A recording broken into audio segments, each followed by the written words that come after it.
श्री गणेशाय नमः। कामदा एकादशी व्रत कथा। द्वापर युग में जब श्री कृष्ण भगवान पांडवों को सभी एकादशियों का महत्व बता रहे थे, तब धर्मराज युधिष्ठिर बोले, हे मधुसूदन, मैं आपको कोटि कोटि नमस्कार करता हूँ। प्रभु, मैं आपसे प्रार्थना करता हूँ कि आप कृपा कर चैत्र मास के शुक्ल पक्ष की एकादशी का भी वर्णन कीजिए। इस एकादशी का क्या नाम है, पहले उसे किन किन लोगों ने किया और इसके करने से लोगों को क्या फल प्राप्त होता है।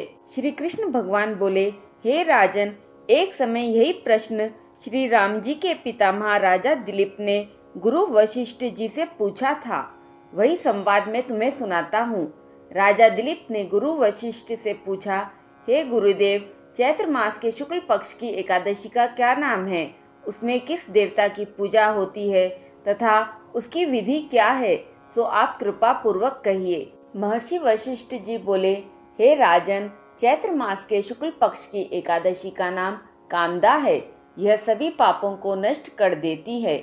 जैसे अग्नि सूखी लकड़ी को जलाकर राख कर देती है, वैसे ही कामदा एकादशी के पुण्य के प्रभाव से सभी पाप नष्ट हो जाते हैं और पुत्र की प्राप्ति होती है।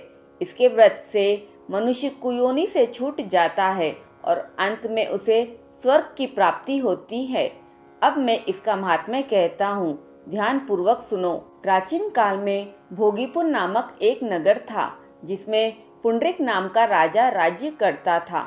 राजा पुंडरिक अनेक ऐश्वर्यों से युक्त था। उसके राज्य में अनेक अप्सरा, गंधर्व, किन्नर आदि निवास करते थे। उसी जगह ललित और ललिता नाम के गायन विद्या में निपुण गंधर्व स्त्री पुरुष अत्यंत वैभवशाली घर में निवास करते हुए विहार किया करते थे। उन दोनों में इतना प्रेम था कि वे अलग हो जाने की कल्पना मात्र से ही व्याकुल हो उठते थे। एक समय राजा पुंडरिक गंधर्वों सहित सभा में शोभायमान थे। वहाँ अन्य गंधर्वों के साथ ललित भी गायन कर रहा था। उस समय उसकी प्रियतमा ललिता वहाँ उपस्थित नहीं थी। गाते गाते अचानक उसे अपनी प्रिय ललिता का ध्यान आ गया और उसका स्वर भंग होने के कारण गाने का स्वर बिगड़ गया। ललित के मन के भाव जानकर नागराज करकोटक ने राजा पुंडरिक से उसकी शिकायत की। इस पर राजा पुंडरिक को अत्यंत क्रोध आया और उन्होंने ललित को श्राप दे दिया। अरे दुष्ट, तू मेरे सामने गाता हुआ भी अपनी स्त्री का स्मरण कर रहा है। इससे तू नरभक्षी राक्षस बनकर अपने कर्म का फल भोग। राजा पुंडरिक के श्राप से ललित गंधर्व उसी समय एक विकराल राक्षस हो गया। उसका मुख भयानक हो गया।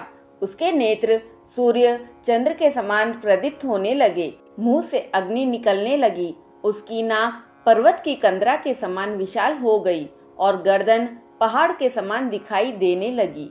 उसकी भुजाएं 2-2 योजन लंबी हो गई। इस तरह उसका शरीर 8 योजन हो गया। इस प्रकार वह राक्षस हो जाने पर वह अनेक दुख भोगने लगा। जब ललिता को अपने प्रियतम ललित का ऐसा हाल मालूम हुआ तो वह बहुत दुखी हुई। वह अपने पति के उद्धार के लिए विचार करने लगी कि मैं कहाँ जाऊं और क्या करूं, कैसे अपने पति को इस नरक तुल्य कष्ट से छुटकारा दिलाऊं। वह राक्षस घोर वनों में रहते हुए अनेक प्रकार के पाप करने लगा। उसकी पत्नी ललिता भी उसके पीछे पीछे जाती और उसकी स्थिति देखकर विलाप करती रहती। एक दिन वह अपने पति के पीछे घूमते घूमते विंध्याचल पर्वत पर चली गई। उस स्थान पर उसने श्रृंगी ऋषि का आश्रम देखा। वह शीघ्र ही उस आश्रम में गई और ऋषि के सम्मुख जाकर दंडवत प्रणाम कर विनय भाव से प्रार्थना करने लगी। अपने पति के दुख के कारण ही मैं बहुत दुखी हूँ।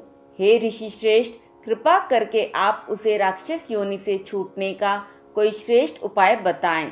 उसका सारा वृतांत सुनकर ऋषि श्रृंगी बोले, हे गंधर्व कन्या, चैत्र मास के शुक्ल पक्ष की एकादशी का नाम कामदा एकादशी है।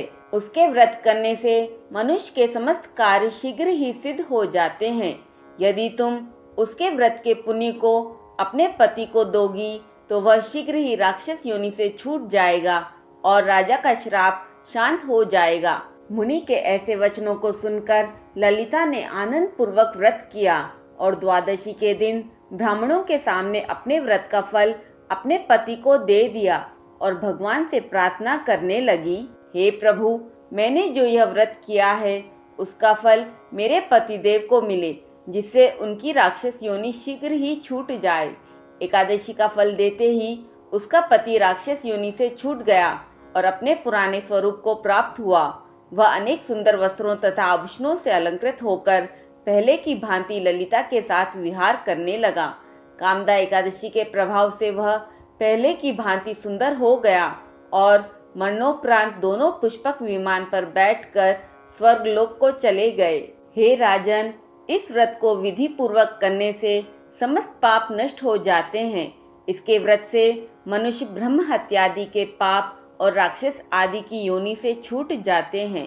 संसार में इससे महान दूसरा कोई व्रत नहीं है। इसकी कथा व महात्म्य के श्रवण व पठन से अनंत फल प्राप्त होते हैं। एक बार प्रेम से बोलिए, राधे राधे।